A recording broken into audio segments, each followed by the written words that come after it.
Naging matunog naman ngayon ang nagngangalang Robbie Tarosa na may revelasyong inilahad sa publiko.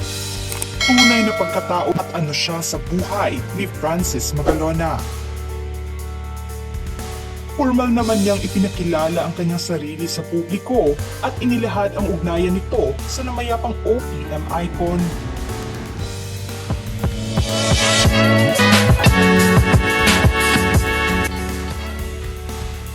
Kilala si Robbie Tarosa sa mga proyekto nito noon sa showbiz at napabilang din ito noon sa That's Entertainment.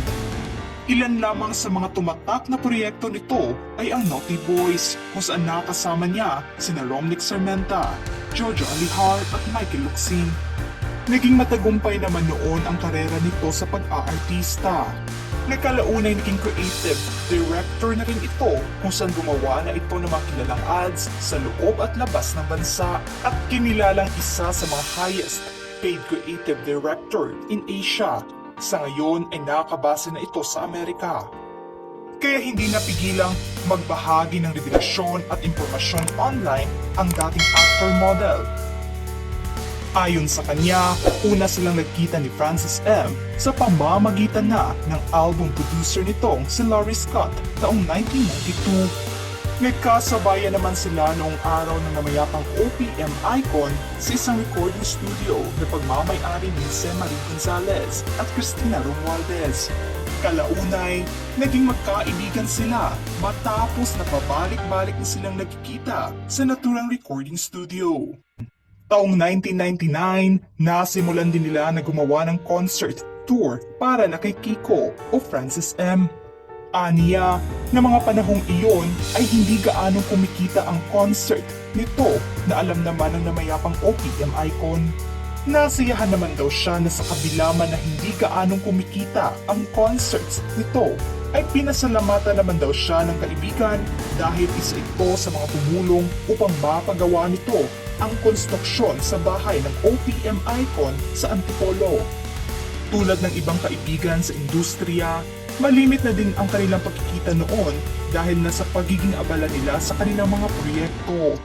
Ngunit tuwing nagkikita naman sila at nagkakasalubong, inilarawan naman itong may utang na loob at mabait itong kaibigan.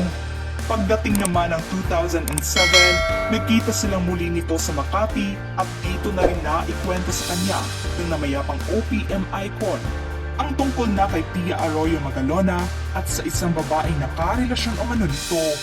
Sa mga panahong nagkikita umano sila ay parating nagbabahagi ito ng update sa kanyang buhay. Kaya naman, nang maibahagi sa kanya ng kanyang kaibigan ang tungkol sa babaeng nakarelasyon nito, ay may saya umano ito habang nagkukwento. Inilabas nga nito ang kanyang reaksyon at revelasyon tungkol na sa mga pumupuna ng ibinahaging istorya ngayon ni Abigail at paglantad ng anak nitong si Cheska. Kaya naman, hindi niya napigilang ibahagi ang estado ng relasyon ng mag-asawa. Base nga sa impormasyong aming nakalap na ikinasal ang dalawa sa Hong Kong at hindi sa Pilipinas. Base naman sa naging panayam noon ng OPM icon, nang tanungin ito tungkol na sa planong kasal nila ni Pia Arroyo. Mismong ito pa ang nagpahayag na may intensyon itong pakasalan ang kasintahan at saad nito noon. Small wedding lang naman in Mandaluyong. Gusto kong maging legal para na sa mga bata. Ito din yung value at pangangaral ng aking mga magulang. At isa pa, maraming mga lalaking humahanga sa akin.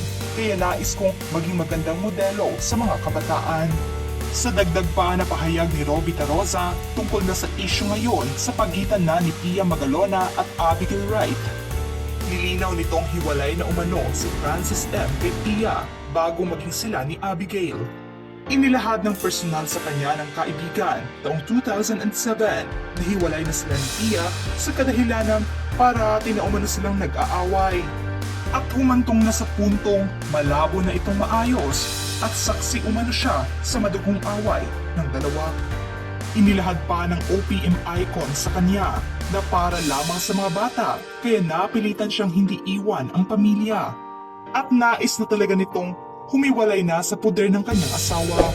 Hindi raw kinaya ng kanyang kaibigan ang ugali ni Pia Magalona. Nais naman itong makita ng personal ang nakarelasyong babae at anak ng kaibigan dahil tunay umano ang pagmamahala ng dalawa. Nakita at naramdaman umano nito ang saya ng kaibigan sa piling ng iba. Ang namayapang OPM icon pa ang nagsabi sa kanya ng personal na nagsisi ito sa relasyon nito kay Pia. Sa naging pahayag at revelasyon ngayon ng dating concert, producer at kaibigan ni Francis M., ay may iba namang nagsasabing sana ay hindi na lang ito nakisawsaw pa sa naturang issue. At isa pa, hindi na ito masasagot na namayapang OPM icon ang lahat ng mga kontrobersiya at mga revelasyon nito. Sa kanyang pahayag at pasabog na revelasyon, nanawagan naman ito kay Pia Magalona na huwag itong magpabiktima dahil wala umanong sumira sa kasal nila dahil hindi naman ito ikinasal sa bansa at walang pang-aagaw na nangyari. Ipinagtanggol nga ng dating producer ang namayapang kaibigan sa mga taong nanghuhusga sa King of Pinoy Rap dahil na sa pagtawag ng ilan na nagtaksil ito sa kanyang asawa. Pagklaro nito na naging masaya ito sa kanyang nakarelasyon dahil mabait umano ang ugali nito. Samantalang, muling lumitaw na naman ngayon ang mga litratong ibinahagi ng dating publicist ni Francis M. na si Pilar Mateo. Ang mga kuhang larawan sa kasal ni Pia Magalona at Francis M. Kuha ang mga larawan taong 80s at saad na sa caption nito na Wedding in Hong Kong of Francis Magalona and Pia. Kaya naman pala isipan sa karamihan kung legal ba ang naturang kasal, na siyang taliwas sa naging pahayag na inilahad ni Robby Taroza online. Samantalang dagdag pa nito na kulang pa umano ang pasabog niya ngayon sa publiko na hanggang sa ngayon ay walang komento at pahayag si Pia Magalona sa nasabing kontrobersiya at revelasyon nito. Kayo, ano ang sa inyo sa paksang ito?